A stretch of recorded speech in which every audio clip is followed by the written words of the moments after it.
बच्चों, आज हम पढ़ेंगे गत्यात्मक विकास, क्रियात्मक विकास भी बोलते हैं इसको। इंग्लिश में इसे बोलते हैं हम लोग मोटर डेवलपमेंट। मोटर डेवलपमेंट जैसे नाम से लग रहा है आपको, मोटर डेवलपमेंट का मतलब मूवमेंट से रिलेटेड। हम जो गति करते हैं, जो क्रियाएं करते हैं, वो सब हमारी मोटर डेवलपमेंट के अंतर्गत आते हैं। मोटर डेवलपमेंट कैसे होता है बच्चों के अंदर? बच्चों में मोटर डेवलपमेंट होता है हमारी नर्वस सिस्टम में हमारा जो केंद्रीय तंत्रिका तंत्र बोलते हैं हम नर्वस सिस्टम को। तो तंत्रिका तंत्र में जो हमारा मस्तिष्क है, मस्तिष्क से आवेग संवेग को ले जाने वाली तंत्रिकाएं और मांसपेशियां, तो ये तीनों चीजें जब परिपक्व होती हैं, एक समन्वय ढंग से काम करती हैं, तब हमारा शरीर गति कर पाता है और ये गत्यात्मक विकास के अंतर्गत आता है। गत्यात्मक विकास का अर्थ मैंने आपको समझाया।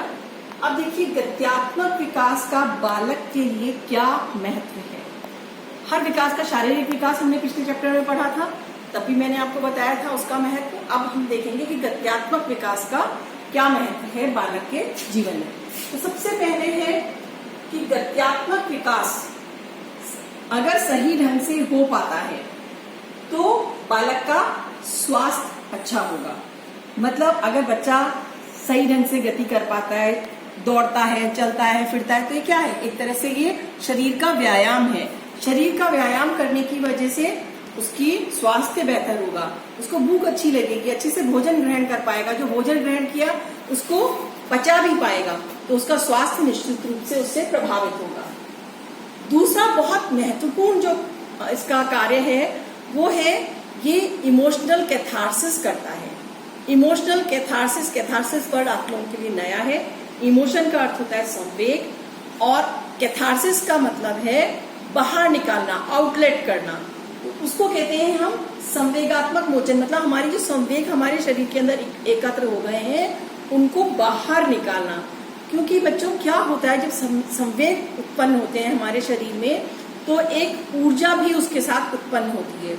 वो ऊर्जा अगर हमारे शरीर में लगातार जमा होती रहेगी और उसका अगर हम बाहर नहीं निकाल पाएंगे तो एकदम से क्या होगा? विस्फोट हो सकता है। तो उसका संवेगों का बाहर निकलना आवश्यक है। आपने बहुत अनुभव किया होगा, कभी जब माँ बहुत गुस्से में होती है तो पता चलता है खूब सारे कपड़े धो डालती हैं। आपने भी शायद किया हो ऐसे काम। आप ऐसे कोई श्रम साध्य कार्य करने लग जाते हैं तो उससे हमारी ऊर्जा का व्यय हो जाता है और हमारे संवेग नॉर्मल आ जाते हैं। तो जो भी गतिविधियां करते हैं, शारीरिक क्रियाएं जब बच्चे करते हैं तो उनका संवेगात्मक कैथारसिस हो जाता है। जो भी उनको कुछ नकारात्मक भाव होते हैं उनको बाहर निकालना अति आवश्यक होता है। आनंद की अनुभूति है उसको भी निकालना आवश्यक होता है। तो संवेगों को बाहर निकालने का काम करता है गत्यात्मक विकास। दौड़ते भागते जो बच्चा जितना एक्टिव होगा वो उतना ही अधिक खुश मिजाज होगा। क्यों? क्योंकि उसके जो नकारात्मक संवेग है उससे जो ऊर्जा उत्पन्न हुई थी वो सारी उसने व्यय कर दी, तो वो खुश मिजाज रहते हैं। फिर गत्यात्मक विकास की वजह से बच्चे बहुत सारी क्रियाएं कर पाते हैं, वो स्वतंत्र हो पाते हैं। जो व्यक्ति गत्यात्मक क्रियाएं नहीं कर पाता है वो हर चीज के लिए दूसरे के ऊपर निर्भर रहेगा। तो अगर हम अपने कार्य स्वयं कर पाते हैं तो छोटा बालक जो है जब वो कार्य करना सीखता है, चलना सीखता है, दौड़ना भागना सीखता है, उसको किसी स्थान पे पहुंचना है तो स्वयं पहुंच जाता है, तो वो आत्मनिर्भर बन जाता है, स्वतंत्र बन जाता है। तो स्वतंत्रता भी अपने आप में बहुत महत्वपूर्ण है। तो गत्यात्मक विकास व्यक्ति को, बालक को स्वतंत्र बनने में मदद करते हैं। फिर ये स्व मनोरंजन का साधन है। आपने देखा है छोटा बच्चा होता है, वो अगर पूरी तरह से संतुष्ट है, पालने में लेटा हुआ है, तो अपने हाथ पैर चलाता रहता है। हाथ पैर चलाने से क्या होता है? उसका खुद का मनोरंजन, मुंह से आवाजें निकालता है, मतलब वो आनंद में है। तो ये क्या होती है? आरंभ में ये क्रियाएं जो होती हैं वो अनैच्छिक होती है, लगातार करता रहता है, धीरे धीरे वो ऐच्छिक होती है। जब वो बड़ा होता है तो वो ऐसी क्रियाएं करके, जैसे बच्चे का मन नहीं लग रहा, वो कुछ नहीं है, घर के अंदर बॉल से खेल रहा है या गुब्बारे को उड़ा रहा है, तो ये सब उसके मनोरंजन के साधन हो जाते हैं।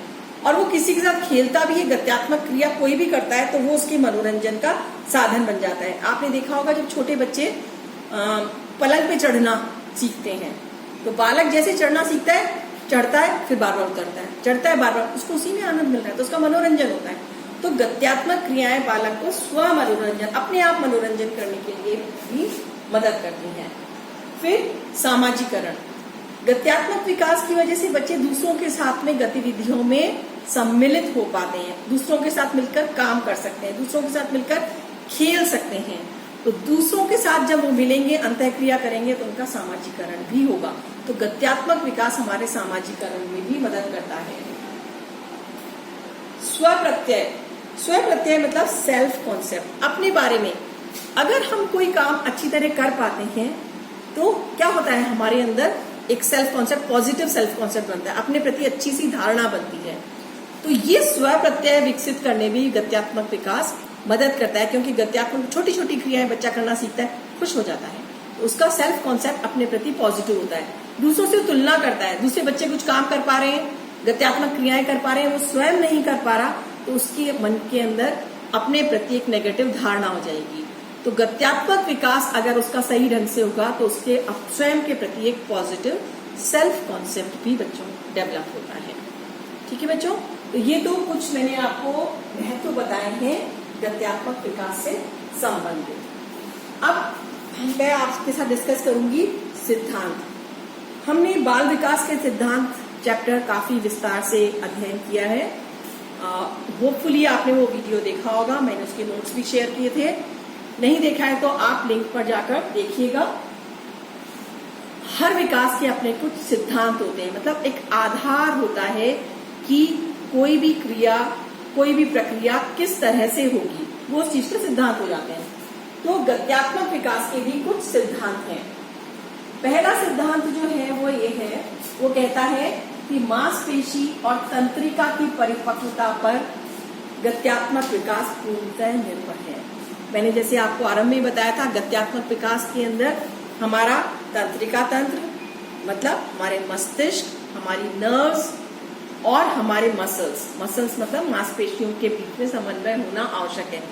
जब तक ये तीनों केंद्र सही ढंग से परिपक्व नहीं हो जाते, तब तक गत्यात्मक विकास संभव नहीं है। फिर जिस क्षेत्र के अंदर हमारे न्यूरल डेवलपमेंट हो रहा है, नर्वस सिस्टम का डेवलपमेंट हो रहा है, उसी क्षेत्र के अंदर आपको गत्यात्मक विकास से संबंधित क्रियाएं दिखेंगी। जैसे जन्म के बाद बालक का जो विकास होता है, उस आरंभ में उसके ग्रॉस एक्टिविटीज करता है। हाँ बच्चों, मैं आपको बताना चाहूंगी गत्यात्मक विकास के अंतर्गत दो प्रकार की क्रियाएं होती हैं। एक तो स्थूल कौशल, ग्रॉस मोटर स्किल्स कहते हैं, स्थूल कौशल क्रियाएं, जैसे पूरे शरीर को एक साथ हिलाना डुलाना ना। छोटा बालक अपना पूरा शरीर जब गर्भाशय में होता है, माँ के गर्भ में होता है, उसकी पूरा शरीर एक साथ हिलता है। फिर धीरे धीरे वो हाथ पैरों को हिलाना शुरू करता है, तो हाथ पैर वगैरह हिलाना, ये सब ग्रॉस मोटर एक्टिविटीज में आता है। और दूसरी तरह की क्रियाएं होती है सूक्ष्म कौशल क्रियाएं। सूक्ष्म कौशल क्रियाएं होती हैं जैसे हमारी सूक्ष्म मांसपेशियां जिसके अंदर सम्मिलित होती है, जैसे हमारी उंगलियां हैं, हाथ हैं, हम पर्टिकुलर क्रिया करने लगते हैं, ये सब आती हैं हमारी सूक्ष्म कौशल क्रियाओं में। तो ये मांसपेशी और तंत्रिका तंत्र की जो परिपक्वता के विषय में मैं आपको बता रही हूँ। तो जब हमारा नर्वस सिस्टम, हमारा मस्तिष्क का वो केंद्र परिपक्व होता है जो ग्रॉस क्रियाओं को करने में सम्मिलित है, तो हम ग्रॉस क्रिया करने में सक्षम हो जाते हैं। और जब धीरे धीरे परिपक्वता के साथ साथ जब हमारा तंत्रिका तंत्र, हमारे मस्तिष्क के वो केंद्र सक्रिय हो जाते हैं जो हमारी सूक्ष्म कौशल केंद्र को संचालित करते हैं, तब हमारी सूक्ष्म कौशल क्रियाएं विकसित होती हैं। ठीक है। दूसरा जो है कि विकास का एक निश्चित क्रम होता है, ये हम बाल विकास के सामान्य नियमों में भी पढ़ चुके हैं। ये बात गत्यात्मक विकास के ऊपर भी लागू होती है। निश्चित क्रम होता है, मतलब एक निश्चित क्रम में एक गत्यात्मक विकास की एक निश्चित प्रक्रिया है, और उसके जो चरण है, एक चरण के बाद दूसरा, दूसरे के बाद तीसरा चरण आएगा।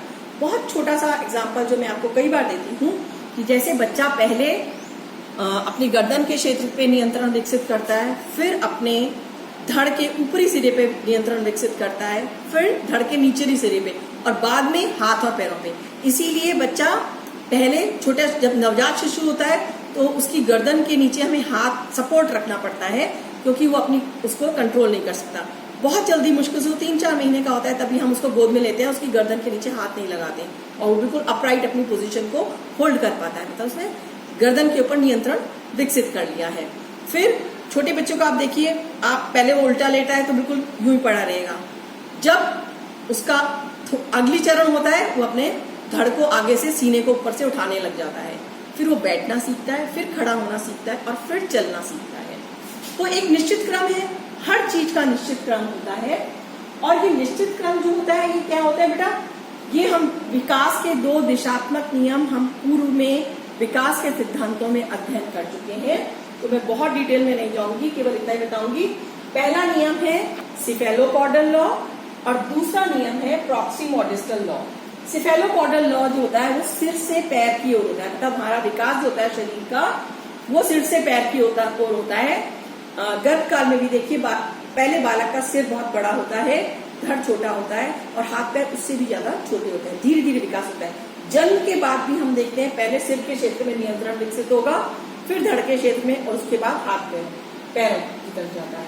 और प्रॉक्सिमोडिस्टल लॉ जो है निकट से दूर वाला है, मतलब अगर हम मान लें कि हमारे शरीर के अंदर एक मध्य रेखा है, तो मध्य रेखा के आसपास का जो एरिया है वो पहले विकसित होगा और दूर का एरिया बाद में विकसित होगा। इसका सिंपल सा आप ये देखिए कि बच्चों का जैसे विकास, छोटा बच्चा होता है, उसके पालने के अंदर आपने कोई खिलौना लटका दिया है, तो बच्चा उसको छेड़ना चाहता है, तो छेड़ने के लिए क्या करता है, वो अपने पूरे हाथ पैर सबको हिलाकर चलाकर उनको पकड़ने की चेष्टा करता है।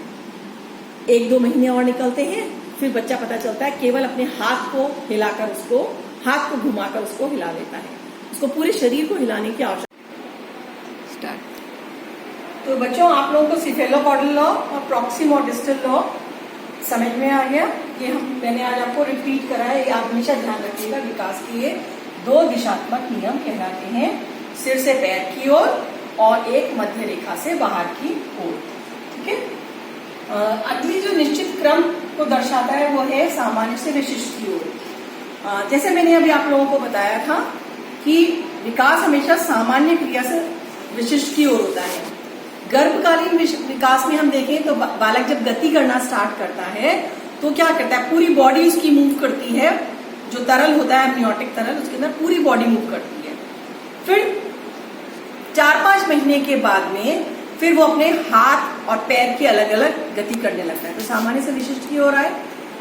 इसी तरह से जन्म के बाद भी हम देखें तो जन्म के बाद भी हम देखते हैं कि बच्चा पहले सामान्य क्रियाएं करता है, जैसा मैंने अभी आपको पालने में लटके हुए खिलौने के बारे में बताया, उसको पकड़ने के लिए पूरी गति करता है, फिर धीरे धीरे करता है। जैसे जैसे बच्चे बड़े होते हैं, जैसे जैसे उन्हें परिपक्वता आती है, इन तीनों केंद्रों के अंदर जब परिपक्वता आती है तो बच्चों के अंदर जो विकास होता है वो सामान्य से विशिष्ट की ओर होता है। पहले बाहों का विकास हुआ, बाह के ऊपर नियंत्रण विकसित हुआ, फिर हाथों के ऊपर हुआ और अंततः वो उंगलियों वाले काम जो केवल उंगलियों पर निर्भर है उसमें भी करने लग जाता है।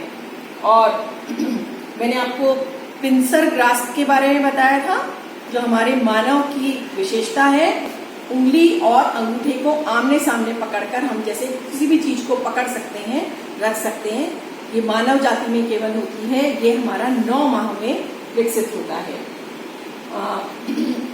अगली जो इसको क्रम को दर्शाता है वो है कि गत्यात्मक विकास भी अवस्थाओं में होता है।